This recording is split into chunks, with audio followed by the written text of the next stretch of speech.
खबर नरकटियागंज से है, जहां 2 मंजिला इमारत पर काम करने के दौरान हाई टेंशन तार की चपेट में आने से एक व्यक्ति की मौत हो गई।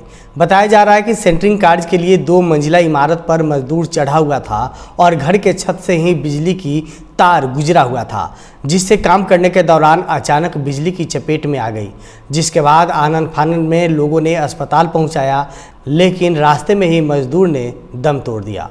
घटना के बाद मजदूरों ने मकान मालिक को आरोपित करते हुए बताया है कि हाईटेंशन तार को हटाने के लिए कई बार कहा गया था, लेकिन मकान मालिक द्वारा इस बात पर ध्यान नहीं दिया गया और बगैर सेफ्टी का ही काम कराया जाने लगा। काम करने के दौरान ही हाईटेंशन तार की चपेट में आ गया और उसकी मौत हो गई। घटना की सूचना पर पहुंची शिकारपुर पुलिस ने मृत मजदूर के शव को अपने कब्जे में लेकर पोस्टमार्टम के लिए बेतिया जीएमसीएच भेज दिया है और पोस्टमार्टम के बाद शव को परिजनों को भी सौंप दिया, लेकिन आक्रोशित परिजनों ने शव को लेकर मकान मालिक के घर पर प्रदर्शन किया। फिर पोखरा चौक के समीप मुख्य सड़क पर शव को रखकर घंटों देर तक मुख्य सड़क को बंद कर दिया और मुआवजे की मांग पर अड़े रहे। घंटों देर तक बंद पड़ी सड़क को पुलिस ने कड़ी मशक्कत से खाली करवाई, जिसके बाद थानाध्यक्ष ने समझा बुझाकर सड़क को जाम को समाप्त किया।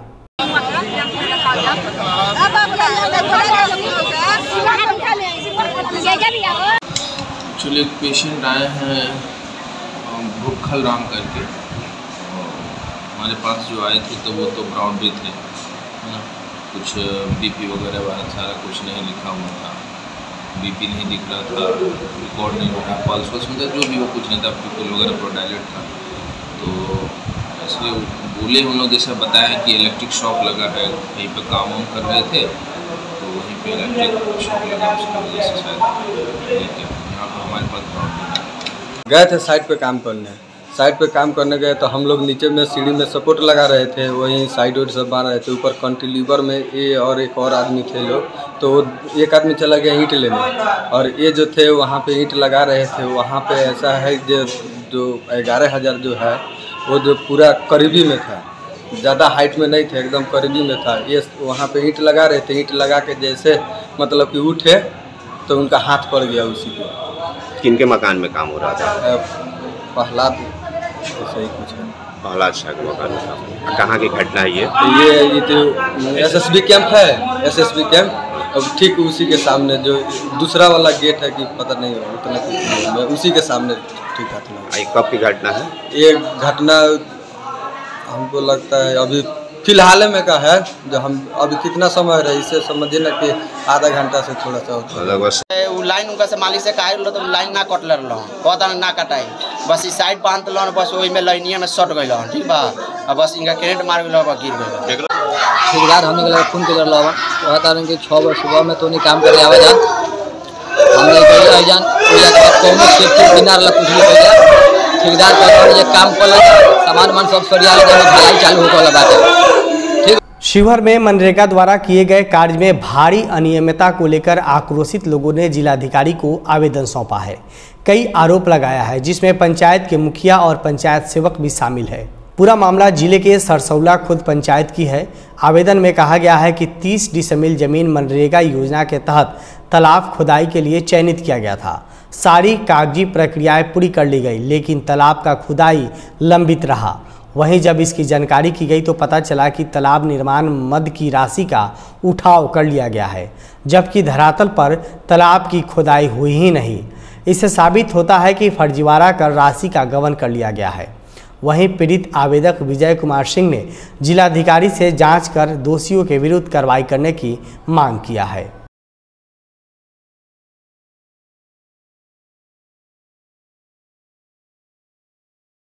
इसमें तो खुदाई ही नहीं हुआ है, बिल्कुल पेपर वर्क ही पूरा हुआ है। हम संपर्क किए, जब दिल्ली से आए तो मुखिया जी से संपर्क किए, वो कह रहे कि पेपर वर्क ही होता है। फिर एक बार न्यूज के माध्यम से हमें चलवाए आए थे, वो लोग न्यूज पे दिखा रहे थे, न्यूज वाले लोग, उसके कॉल होके आके कह रहे हैं कि 10-20 हज़ार रुपया तो हम लोग देवे करते हैं खेत वाले को, ये ले लीजिए, आप चले जाइए, नहीं तो हर जाएंगे, कर देंगे, SC/ST में फंसा देंगे आप।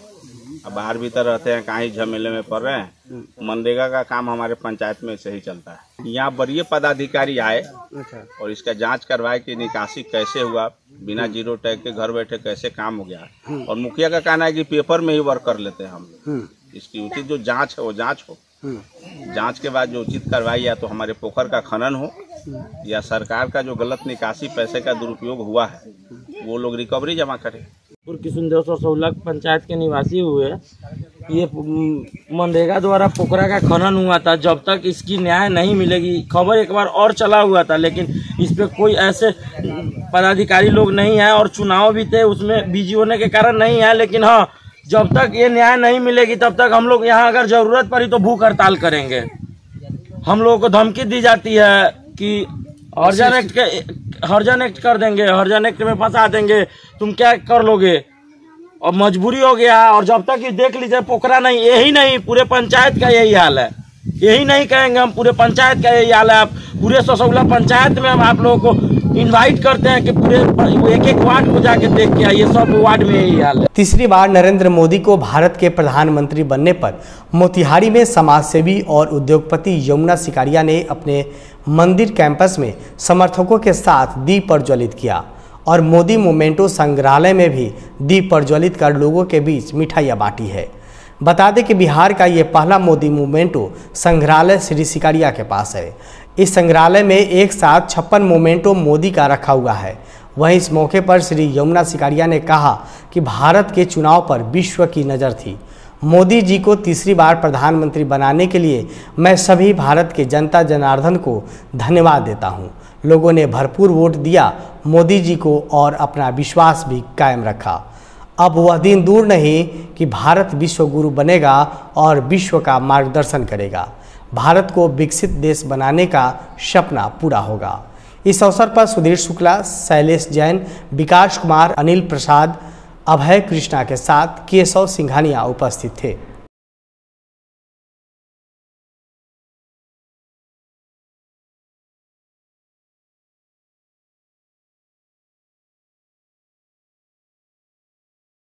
आज भारत के साथ साथ विश्व के लिए भी ऐतिहासिक दिन है।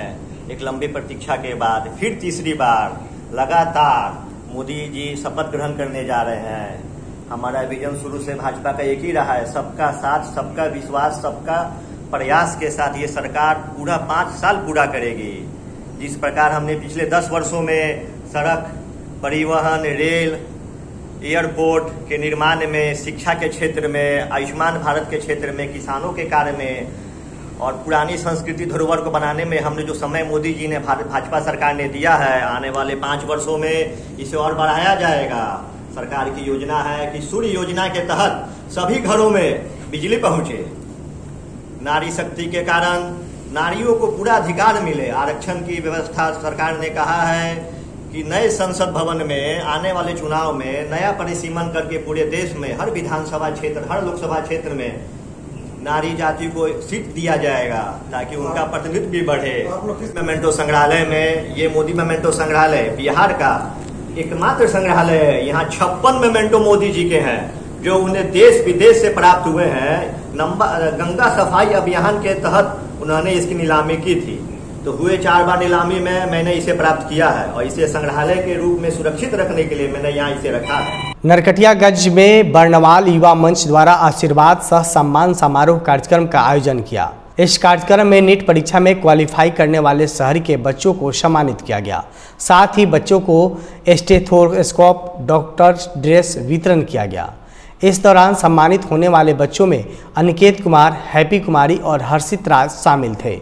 वहीं बर्नवाल युवा मंच के अध्यक्ष रंजीत बर्नवाल ने कहा कि हमारे बर्नवाल समाज के बच्चे आज डॉक्टर, इंजीनियर के साथ साथ प्रशासनिक सेवा में अपना योगदान दे रहे हैं, जो कि हमारे समाज के लिए गौरव की बात है।